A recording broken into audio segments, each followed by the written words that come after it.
Thomas the tank engine had been working in the coal yards all day. The little blue engine was covered in coal dust. "We can't clean you up tonight, Thomas," said his driver. "There's a problem with the hose pipe." "Bother," said Thomas. "A bath would make me feel much better. The others are sure to say I look silly." But the engines were too busy arguing to notice Thomas.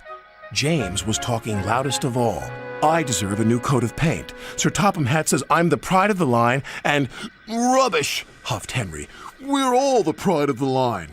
"It's been like this all day," confided Percy to Thomas. "James is getting a new coat of paint and won't stop boasting about it." "Why, James? I'm the one who needs a new coat. Look at me."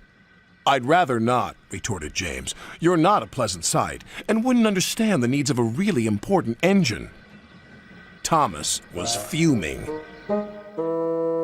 Next morning, as James was being repainted, Henry had an accident.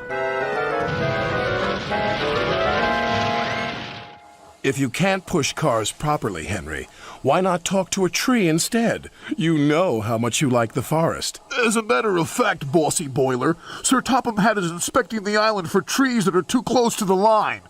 He's worried they might cause trouble." "Pah!" laughed James. "If I came upon a tree, I'd just push it aside." "Really?" Henry replied.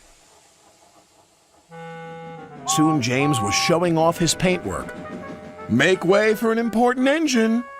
"You wouldn't feel important if one of those trees crashed on you. You'd feel hurt," reproached Percy. "Rubbish! It wouldn't dare."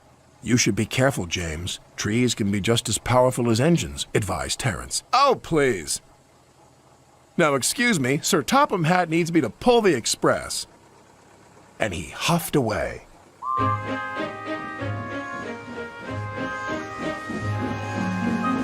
But James was wrong.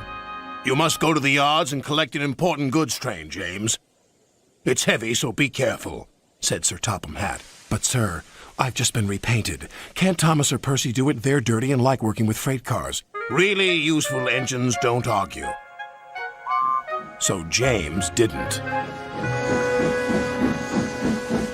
By the time he arrived at the yards, the weather had changed for the worse. "Your color's nice, James. Pity about your face, though," said a freight car. James ignored them and set off.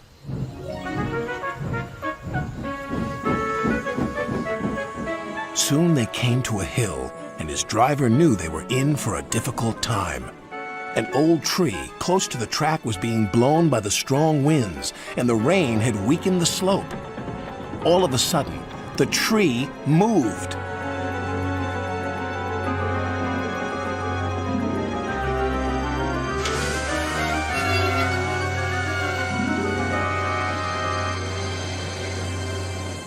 "Oh, help!"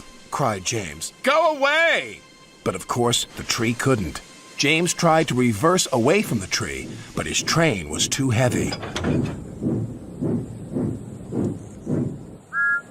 Then he heard a whistle.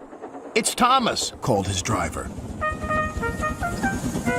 James felt embarrassed and worried that Thomas would laugh at him, but Thomas didn't. He knew this was no time for teasing.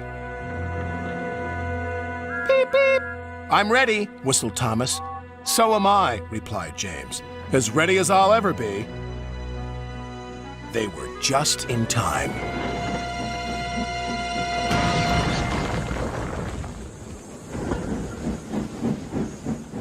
Later, James spoke to Thomas. "Percy and Terence were so right to warn me. Thank you for rescuing me, Thomas." "Oh, that's all right. We engines must pull together, whatever the weather." Just then, Edward bustled in. "Sir Topham Hatt thinks you're both brave engines. Thomas, you're going to have a new coat of paint. And James, Sir Topham Hatt says that tomorrow you'll pull the special express." Everyone was very happy.